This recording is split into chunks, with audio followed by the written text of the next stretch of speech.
Five Nights at Freddy's 3, what was supposed to be the finale of the FNAF trilogy. A game where you would face down against the man who started it all. The man behind the slaughter, the infamous purple guy, William Afton. You are in a final battle against his mangled self, Springtrap, after he was spring-locked inside the Spring Bonnie suit. The methodical killer of all the children who had disappeared in the Freddy's location is hunting you down inside Fazbear's Fright, where your only method of survival is using old and worn down equipment given to you. And what's worse, you are also haunted by phantom versions of the original cast, excluding Bonnie, which will cause systems inside the location to break and in need of repair. Everything on paper builds it up to be such an amazing game, and possibly the best in the entire franchise. It has everything there, and yet, for me personally, I feel that this game just doesn't even anywhere near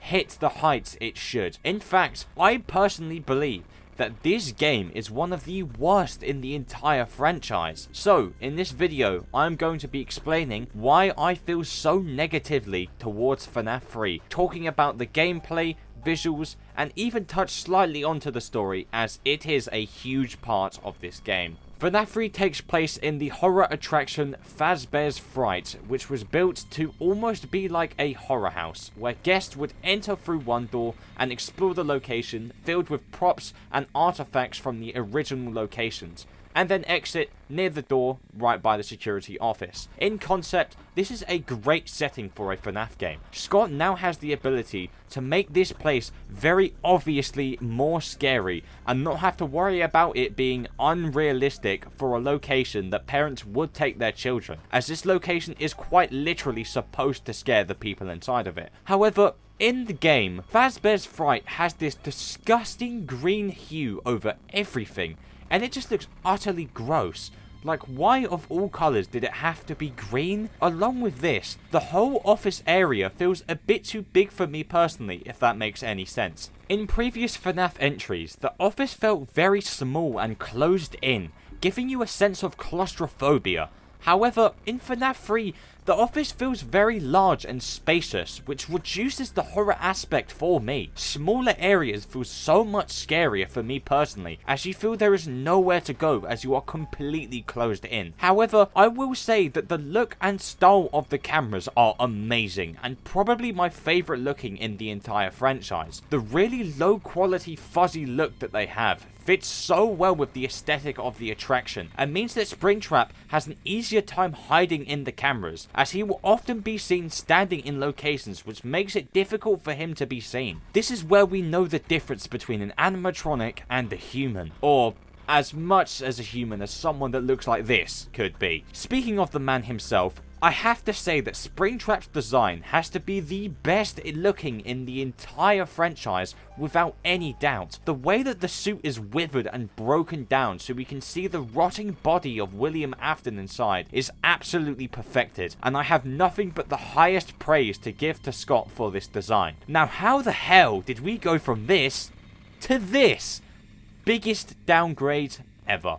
I really like how Springtrap attempts to hide in the cameras, as it shows that he is intelligent and aware of the cameras, trying to avoid being seen at all costs so he can quietly approach you to kill you. This is insanely creepy, as you have a real threat headed towards you who is methodical and severely dangerous. As I've briefly mentioned the gameplay, I think it's time that we get into the topic of this as a whole, because this is where a lot of my dislike for this game stems from. During night, you only have one real threat that will end your night, that being Springtrap. To keep him out, you need to use audio lures to send him to different cameras. However, using the audio lure a certain number of times leads to the system breaking and needing to be repaired using your maintenance panel to your left. The number of times the audio lure needs to be used until it breaks becomes less and less every time you progress further into the game. Attached to certain cameras are vents. If Springtrap is in a room with a vent, he can either move to another camera or climb into the vent. If he does this, you need to switch over to the vent cameras and seal it so he is unable to move through them to gain even more ground on you. This is pretty crucial because some of the cameras lead directly into your office, meaning pretty much inevitable death if you don't close it off in time. I say that Springtrap is the only real threat, but there are more things to deal with that will cause you inconveniences throughout the night. These being the phantom animatronics. Being jump scared by a phantom most of the time leads to a system breaking or just generally being annoying, but not death. Now, this gameplay loop of waiting for Springtrap to move, to then use the audio lure to bring him back, to waiting for him to move again, to using the audio lure again, to repairing broken systems with the maintenance panel, to luring Springtrap again, to being jump scared by a phantom maybe, and then having to use the repair systems again, is so unbelievably annoying. I actually just don't even want to finish the nights in this game. Along with this, there are some phantoms that you can play the whole game without ever encountering. This is because their mechanics are set entirely to a certain camera, such as the Puppet and Chica. Another reason why I think I dislike this game is due to how the gameplay actually works. In the previous 2 entries at this point, the gameplay was heavily done inside the office. The cameras were mainly just used to obtain information, with the exception of Foxy in FNAF 1 and the Puppet in FNAF 2 having the cameras be a part of their gameplay. FNAF 3 pulls a complete 180 on this, and sets the gameplay for the most part to entirely rely on the use of cameras, with the audio lures and ceiling vents being attached to the cameras. The only other thing that is used in gameplay is to the left on your maintenance panel. In terms of the actual office, it serves no gameplay purpose, which makes it very bland and one-dimensional to me. I personally find it a lot scarier to have to actively interact with the office surroundings to keep the threat out, instead of just using the cameras to do so. Using the office to prevent the animatronics from entering feels a lot more intimate, up close and personal, and I think that hits home a lot more than just using cameras which aren't directly in front of you. Like, you don't actually see Springtrap in or outside your office and have to do something to prevent him from being there. You do see him in the office with the glass at the front and to your left, but by that point it's pretty much already too late, and you're gonna probably have to reconsider the entire night and be ready to start the whole thing again. And I really do not like this. I prefer the use of the office being the main part of the gameplay. But after all these negative points I had to say about the game, there is one saving factor. The story and the lore relevance this game has to the franchise is unreal. The secret mini-games that are inside the game that depicts preparing all of the lost souls for their happiest day, along with the grand reveal that Springtrap is indeed William Afton, is nothing short of amazing and deserves so much credit. This game even has 2 endings, which was never seen beforehand, and from completing all the secret minigames, you obtain the good ending, where all the souls are set free and have their happiest day, which is obviously the canon ending. And I could say that with certainty, knowing that for sure that absolutely no one is going to be able to say anything about it, because I'm just chilling in my room, and there's no one anyone could possibly ever get into my room. Jesus Christ, how the hell did you get here?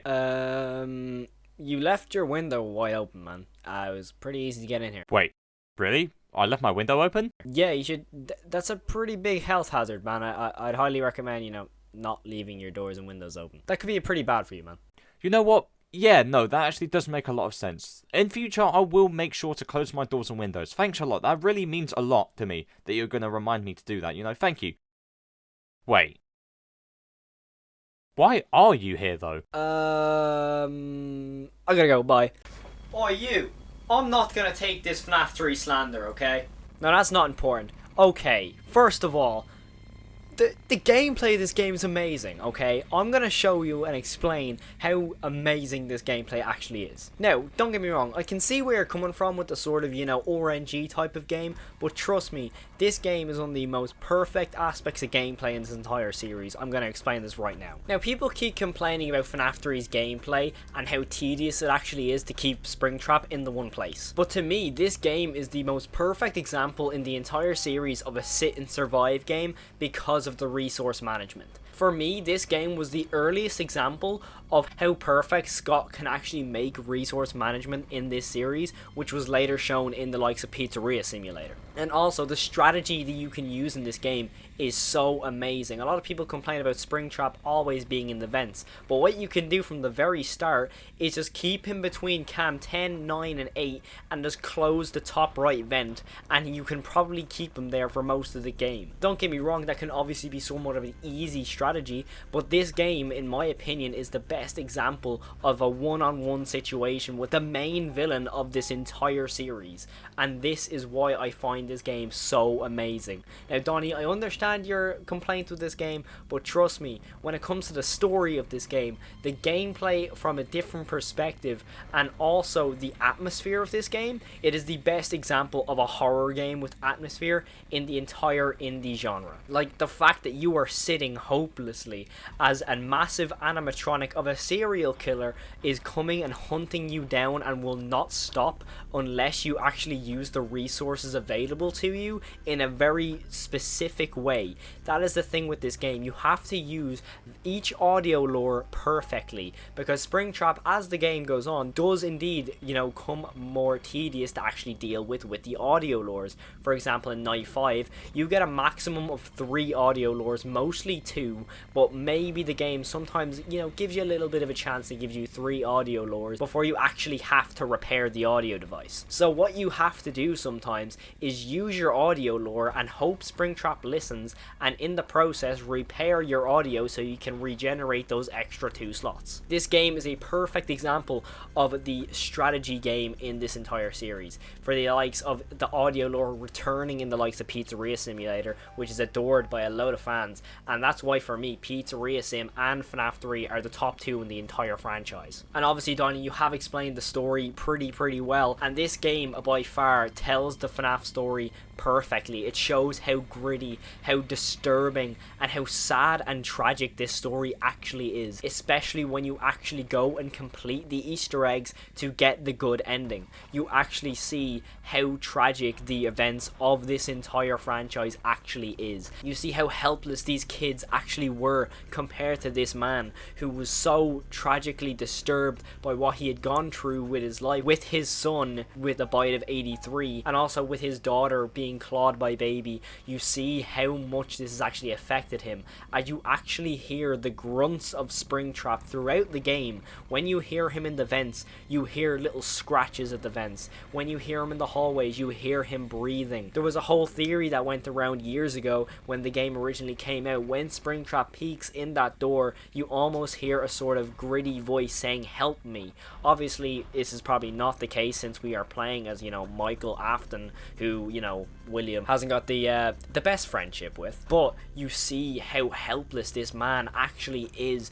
and how weak he actually is in this suit, especially when you actually hear the grunts and the grunts of pain, which is also how tragic this story is. This man has been stuck in this suit for 30 years and is finally out, and you see the grittiness and gruesomeness of this actual character in full effect. Now, I can totally understand the tediousness of this game, especially when it comes to, you know, strategy, but when you have a good strategy down, this game is a breeze and an amazing experience. For me personally, if you don't do the good ending, it really takes away a lot of the experience of this game. The best thing you can do in this game is actually go and complete the mini games and get the good ending, because that gives you the full experience and full story of this game. Obviously we have completely different opinions, but to me this game is such a perfect example of how horrifying this story actually is. Now don't get me wrong, obviously the gameplay can be tedious for some, but for me this gameplay is so fun. It can get tedious at times, but trust me, when you have a good strategy of keeping Springtrap in that top right camera while keeping the top right vent closed, it's a breeze. A big shout out to that horror dude 101 who decided to hop on this video with me and act as my antithesis and give the complete opposite perspective of my opinions on FNAF 3. I greatly appreciate it, and his link will be in the description. Please go over to his channel and leave a sub and let him know that I sent you. Well, that's gonna be all from me today then. Have a good day, evening or night wherever you are, and I'll see you in the next one.